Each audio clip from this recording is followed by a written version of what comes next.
What's going on, guys? This is Rob, and we are back with Invincible. Specifically, we're here at the end of Invincible. There is no more Invincible after this. We are completely and totally done. Now, what I'm probably going to do here is I'm going to make a full story out of this, and I'm going to throw it up on Patreon. But I am so hyped about this because this story, the ending is so good with this whole thing. So in the last video, we basically covered how it was like the final war, right? The forces of Freddie Mercury and like all the children that he had basically created as kind of a quote-unquote new Viltrumite empire, as well as like the forces of Earth and the coalition of planets. I mean, it's the big hullabaloo, right? Like, it's the big thing. Everything's been leading up to this. And that at the end of that video, Freddie Mercury had basically ripped Nolan in half, right? Like, he had seemingly killed Nolan. And so what happens is that with Adam Eve watching all this unfold, she basically ends up creating a kind of a bubble around herself, right? A force field, flies into space, grabs Nolan, and then brings him back. Now, the hope here is that Nolan can basically be saved, but we're not definitively sure if that's the case. What we also end up getting here is a little bit of things turning around in the sense that where Rex Robot had very much been an enemy of Mark, that he does appear here on the scene. Now, one thing to know, Mark does go and try to fight Freddie Mercury, but the reality is that he's just no match for him, right? He's just not on the same level as Freddie Mercury in this bit of a conflict here. And so what ends up happening is when Rex Robot shows up, this is when things really start to get crazy, because what Rex says is, look, like, I know we're not the best of friends, and I know that we're technically enemies, but there's no reason that we can't simply work together to take out a mutual enemy, because as we know, the intention of Thragg here, right, the intention of Freddie Mercury is to wipe out Earth's superheroes and then basically destroy what's left of the Viltrumite race, because he doesn't really see them as being true Viltrumites anymore. He's basically looking to form his own empire of sorts and essentially go from there. And so following that, it basically turns into Mark and Freddie Mercury kind of a round two, right, where the two of them literally just start going to blows with one another. Now, one of the things that happens, and this is exceedingly important here, one of the things that Freddie Mercury says, and he doesn't really care who hears, he talks about the nature of his children, and he says, like, they're cannon fodder. That's all they are. I can have more of them in a minute, right? Like, assuming if they were to all die here, it wouldn't make any difference. I would go right back to my home base. Those people on that planet worship me as a god. I can just start procreating again, and in a matter of like a year or so, my numbers will be right back to where they were before, or at least very close to it, right? And so ultimately, he doesn't really see his children as being anything meaningful. The reason why this matters is because if you guys recall in the last video that we talked about, one of the daughters of Freddie Mercury, the one that kind of stood out the most, that while her brother and the son of Freddie Mercury had been killed, Freddie Mercury didn't really care much about the death of his son. At that point, he just kind of saw him as a death, right? Like, that was it. And there was another soldier to replace him. That combined with the fact that one of the other children said that if they were to die in battle against the forces of Earth or whoever, then maybe Freddie Mercury would know their name. Like, literally for them, dying would mean they would gain the honor of their father recognizing their very existence. And so this, in a lot of ways, had started to turn the views of Freddie Mercury's daughter, where she started to realize how little he cares about them. And so what ends up happening is that at this point, Mark and everybody, like Mark and Freddie Mercury, just throw caution to the window, and they just start fighting in the most brutal way ever, right? Like, literally, Mark flies into the sun, and the two of them just start fighting inside the sun. While all that's going on, the daughter of Freddie Mercury is like, enough, right? This has gone on long enough. Like, I'm just watching my brothers and sisters just die constantly in the name of a father who cares nothing about them. And so she ultimately calls a ceasefire and is like, everyone stop. And then just says, we surrender. Like, we're done. Like, we're not fighting for Freddie Mercury anymore. We basically give up. And they hand themselves over to the forces of the Coalition of Worlds, to Alan the Alien. And so at this point, we switch over to the fight between Freddie Mercury and Mark. Now, this is a hugely significant battle between the two. One, because it's a long time coming, but two, their motivation for fighting comes from two distinctly different places. When Mark asked the question, what are you trying to accomplish here? Like, literally, what it is that you've done is you've brought all your forces here, and you're watching members of your Viltrumite race die. The response of Freddie Mercury is, it's revenge. I don't care about them. They cast me out. They don't matter to me anymore, right? They are weak. They are pathetic. They ally themselves with humans on Earth, and they're forming families, right? Like, what even is this? And at that point, he's just kind of like, they're nothing to me anymore. They are not my Viltrumite brothers and sisters. They're not my people, right? They chose their side, and now I'm choosing mine. And ultimately, he's kind of like, you and all the other Viltrumites will be erased from history, and that will be it. Now, one thing I want to point out here is they they are not immune to the effects of the sun, right? This whole thing going on with them, right? The sun impacting them, burning their clothes away, and then burning, eventually burning their skin away. This is literally just what's happening, right? Like they're not immune to that level of heat. They're highly durable, but they're not indestructible. But the important thing that goes on here, right? The important thing behind all of this is that in the end, what Mark says, once the communicator basically burns out and the two of them can't necessarily talk to each other anymore, that Mark kind of has like an inner monologue, right? Where he knows that Freddie Mercury can't hear him, but he still kind of talks. And what he says is like the big difference between the two is that in the end, Freddie Mercury only fights for himself. That's all it is, right? He only fights for himself because in his mind, he's the rightful heir of the Viltrumite Empire. In his mind, while technically Nolan and Mark are the sons of Argal, meaning as far as the bloodline goes, they're the rightful heirs, it was Freddie Mercury who stood in when Argal was killed. It was Freddie Mercury that led the Viltrumite race to where they were. It was Freddie Mercury who basically kind of kept the entire thing going and quote unquote made them stronger by weeding out the weak. He's the one that did all of that, right? He basically kept the house taken care of, in the absence of Nolan, in the absence of Mark, albeit no one knew that they were the rightful heirs until eventually Freddie Mercury found out and then killed the scientists and all that kind of stuff. We talked about that. But nonetheless, the response of Mark and what actually happens here is Rex Robot sends one of his drones, a kind of armor that encases Mark and protects Mark temporarily from the effects of the sun so he can fight a little bit longer in this battle against Freddie Mercury. And that's what Mark says. That's how we're different. You see yourself as this kind of end-all be-all, all-encompassing being that is the sole leader of the Viltrumite race, the one person who can basically overcome all. But in the end, when the dust settles, right, when the lights go out, you've got no one in your corner. There's no one cheering you on. There's no one backing you. I mean, sure, you have like the kids that you've created, but they're soldiers, right? They would die for you, but they don't die for you out of love and out of loyalty. They die for you in the pursuit of gaining some measure of your affection and because you told them to. But you have no true friends. You have nobody in your corner. No one is sending a suit of armor to save you here. No one is doing what they're doing for me.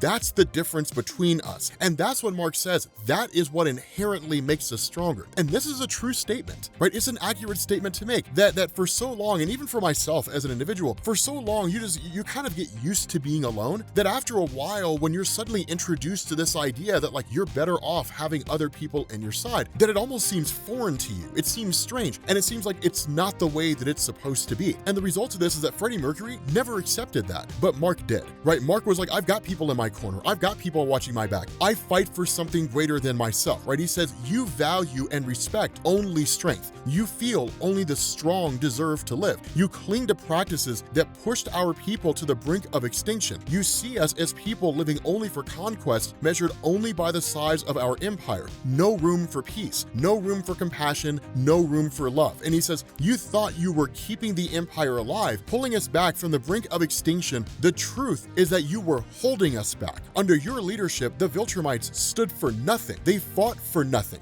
just like you. And that while the fight rages on, right, while it continues to go on and on and on and on, in the end, Mark manages to get the upper hand and manages to, at the very least, incapacitate Freddie Mercury. And as that happens, he begins to succumb to the power of the sun. And then Alan the alien swoops in out of nowhere, saves Mark, and flies away. And Freddie Mercury is just left to dissolve in the sun. And that's it. Now, once Mark gets back to the medical ship, we can call that, I mean, the guy's a crispy critter, right? I mean, he's been fighting in the sun, right? What do you expect? He's been fighting in the sun. The guy is he is the most burnt chicken nugget you ever seen in your life. And Adam Eve, of course, is saddened about that. But as we know, they have ways of healing people from all this kind of stuff, right? Bringing them back from all those things. And so you do have this bit of a temporary meeting that takes place between Alan the alien and the daughter of Freddie Mercury. And this is kind of a cool little thing here because as the two of them are talking and as the two of them are having a conversation, when Ursal is just kind of like, look, we did terrible things. We killed in the name of our father because that's what we thought we were supposed to do. We can never really be redeemed for that. So we are essentially handing ourselves over to whatever it is that the coalition of worlds will do with us. And the response of Alan the alien here is, did your father ever teach your people about the concept of forgiveness? Because the reality here is they're as much victims of their father as anybody else is, right? If they were raised by their dad and all they were taught was your job is to die and to kill whoever it is that I tell you to, they never had a chance. It's not not as though there's some race that existed out there that knew the difference between right and wrong and that they chose the side of Freddie Mercury and now they got to pay the price. They were conditioned to believe what they believe. They never had a chance to believe otherwise. So giving them the opportunity of forgiveness is to say you can be redeemed. Now, if they waste it, if they bide their time and decide to destroy the coalition of worlds, well then, whatever happens, happens. But it's the chance to, giving them the opportunity to redeem themselves. That ability, that offering of redemption, that's what differentiates us. That's what makes people great. Oftentimes, we don't see that. Oftentimes, we look at another person or another thing and we say, that harmed us. Screw it, right? And you just walk away forever. But the ability to offer that measure of self-sacrifice and to say, redemption can be found here. Now, if you dick me over twice, then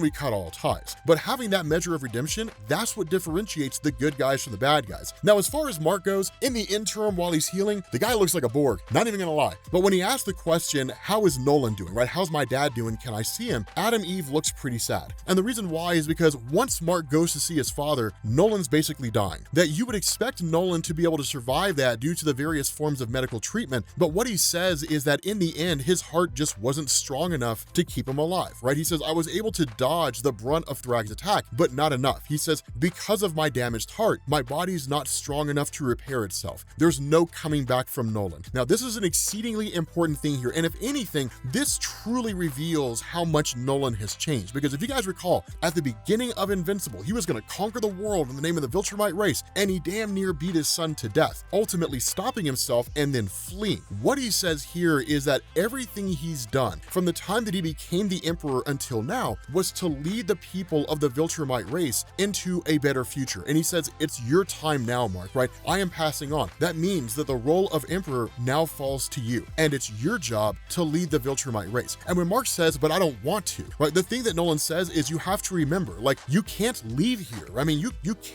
can leave and you can go to some other part of the universe, and you and Adam Eve and your daughter, you all can have like that quiet, peaceful life that you've always wanted. But where will you go, right? What will you do? Do you think there's any place out there where you'll be safe? And if so, for how long? And what will you be doing that won't simply be hiding from your responsibilities? And he says, and before you answer, think about what it will mean to be in control of the Viltrumite Empire and what kind of world you could build for your daughter. This is a hugely important thing because what Nolan is saying here is you are the rightful heir of the Viltrumite race. Whether you accept it or not, it is your responsibility. But if you are in charge of the Viltrumite race, look at what they did as a race that was used for destruction, for conquest. Imagine what they could be if they were a race that was built for peace, if they were a race that was built for doing something great. Nolan says, I am a better person because of you. I need you to know that, son. I need you to know I became better because of you. And he says, I was born of our people. Their ways were brutal and they were savage. They were barbaric. That is present in all of our kind. It's what leads them to make mistakes. They can slip up,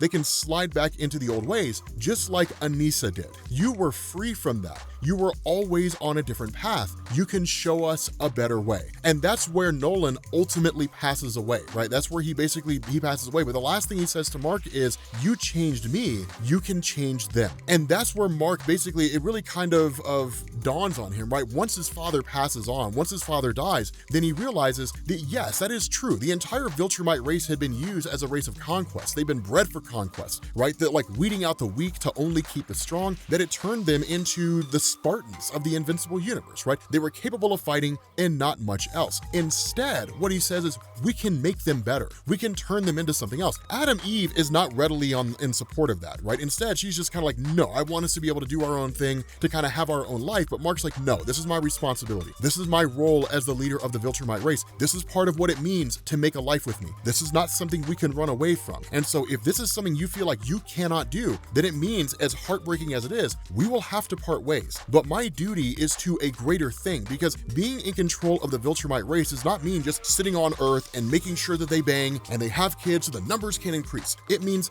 we can use the Viltrumite race to bring peace to a universe in a way that the Coalition of Worlds simply just can't do. And so what ends up following here, and this is what's really interesting, kind of a small little skirmish, it really is sort of Kirkman wrapping things up with Rex, right? Just kind of being like, okay, so like Rex is still in control of the Earth and yada, yada, yada. What really just kind of goes on here is that Rex Robot steps up, and because he had previously taken the kids of the Viltrumites when the Viltrumites were going off to fight in space under the the guise that like the kids were going to be protected. The reality is he was going to use them as ransom. That what happens is that once those kids are under the hands of Rex Robot, he in turn goes to the other Viltrumites and says, kill Mark, right? Destroy those guys. If you don't, I will destroy your children. And so the Viltrumites, of course, end up turning on the Coalition of Worlds and end up turning against Mark. And there is a kind of fight here. Now, the reason why I'm kind of glossing over this is because what happens is Mark actually goes to the Viltrumites and says, make him believe that you're fighting on my side. Because here's what's going to happen. Once this is done, he's going to know he has you under his thumb. Once he knows he can make you do anything that he wants, as long as he's in control of your kids, he'll never let your kids go. Because the instant he does,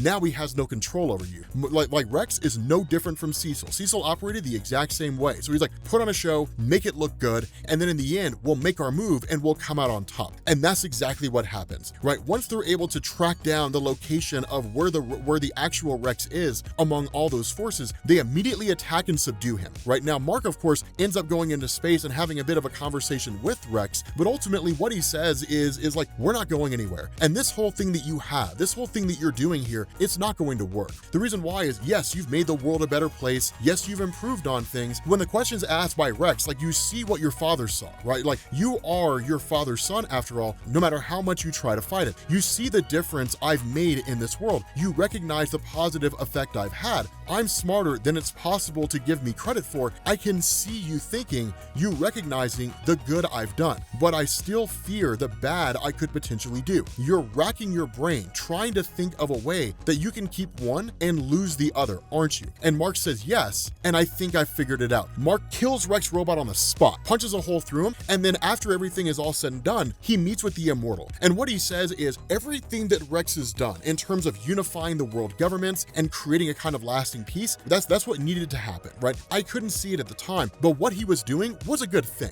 What he was doing was bringing peace to the world. The problem is Rex himself couldn't be trusted to maintain that peace. Had it gone on any longer, he would have become some kind of crazy fascist dictator. It was only a matter of time. You saw the signs, I saw the signs, we all saw the signs. And so what he says is, you Immortal, you have what Rex didn't have. Rex had knowledge. He had his experience in leading, the Thraxans and all those guys. He says, you have the thing that Rex didn't have. You've got a moral conscience, and two, you have wisdom because you've been around for an exceedingly long amount of time. And the fact that Immortal initially is like, I can't really argue with your logic, but I don't know if I'm up to the task. That right there tells Mark everything he needs to know. That a person who leads, even albeit reluctantly, is a person who may be the best person suited for that job. It's not an absolute rule, right? Some people who are reluctant to lead, they feel that way because they really are incompetent. And once they're put into that position of leadership, they become every bit as incompetent as you thought they were, and they basically screw stuff up. But in this case, Immortal is a guy who could legitimately lead. As far as Rex goes, because he does have knowledge that they need, they ultimately strip him down to his bare components, right? Literally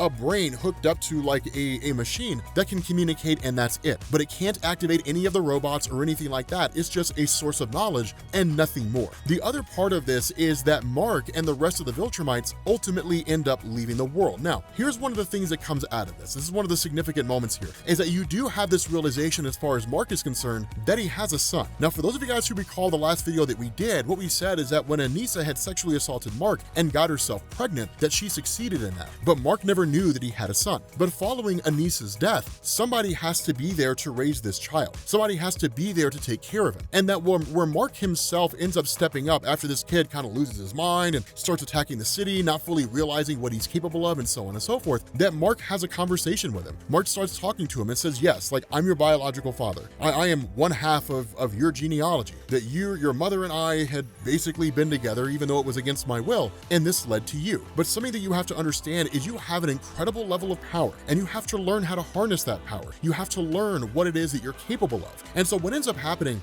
is that where the offer is extended to both the family, the adoptive father of Mark, the guy who was married to Anissa, and then like Mark himself and the rest of the family and whatnot, the response to the adoptive father is, we're not going anywhere. We're going to stay here on this earth, and I'm going to raise him here. And ultimately, Mark ends up siding with it. And the reason why is because from his perspective, it really is the best thing to do, right? Where he tells his son essentially the history of the Viltrumites, what they had done, the kind of things that they had been involved in. Mark, in a lot of ways, sees himself in this child. And what he realizes is that had there been some instance, reflecting back on the different alternate reality versions of himself that he had seen, one of which had been taken by his father and raised in the Viltrumites Viltrumite ways and then return to conquer the world, where he sees that as a possibility. Looking at his own experience, he became the person he was because he stayed on Earth, because he lived among just regular people, none of which had any power. That provided him with a sort of compass and a worldview that he wouldn't be able to get otherwise. And the result of this is he essentially ends up siding with the father, with the adoptive father, and saying, yeah, let him stay here, right? It worked for me, it can work for him, but if he ever wants to visit, we're only ever one vessel away, right? He can come and see us, and we can kind of hang out, and we can do our thing. Of course, following that, you end up having Mark's mom, who basically takes the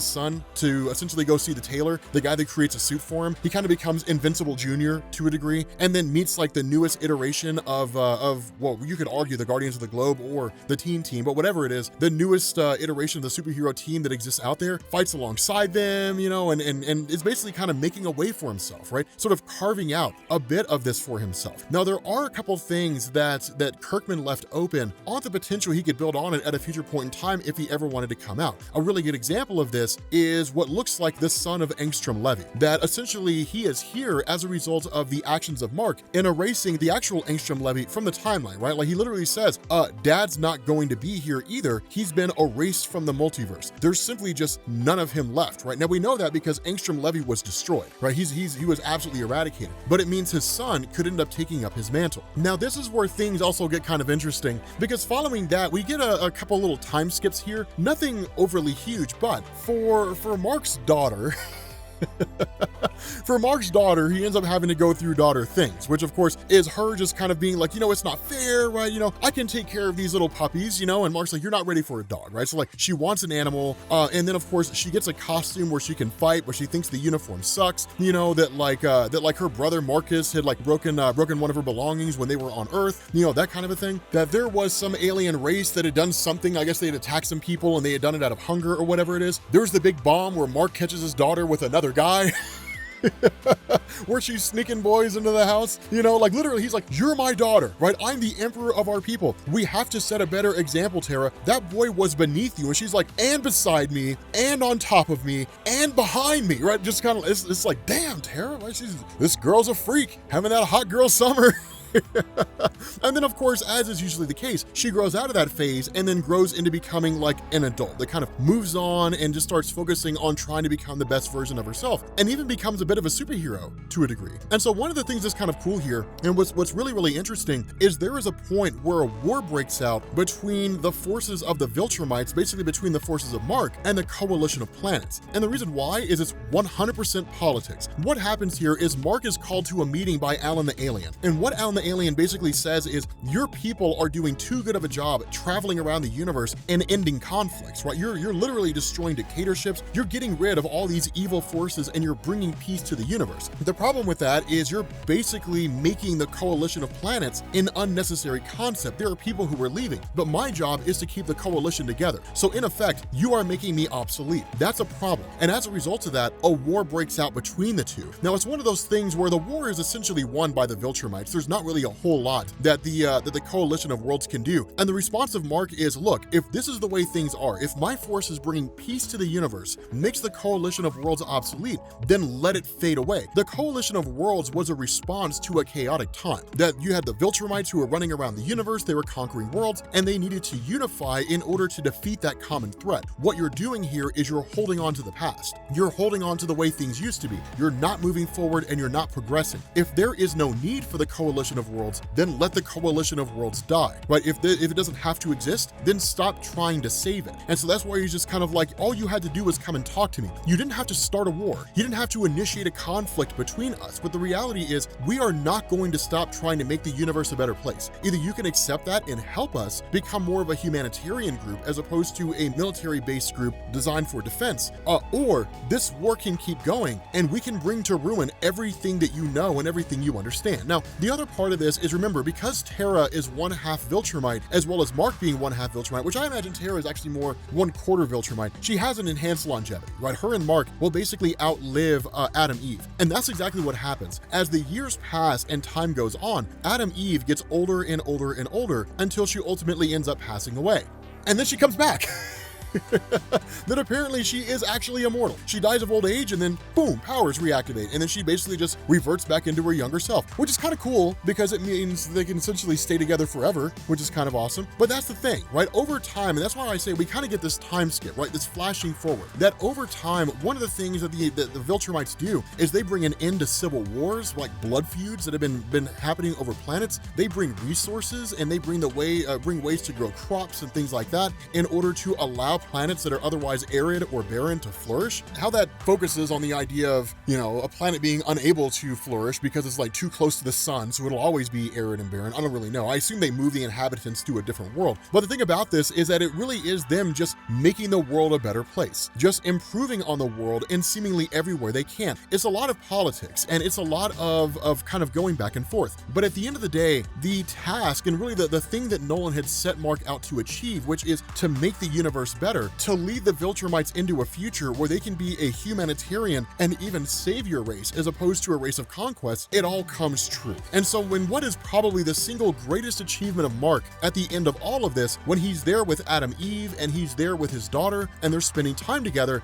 the single greatest achievement of Mark is that he was somehow able to make himself look like Shazam from the 1940s. With that being said, guys, we're gonna bring this video to an end.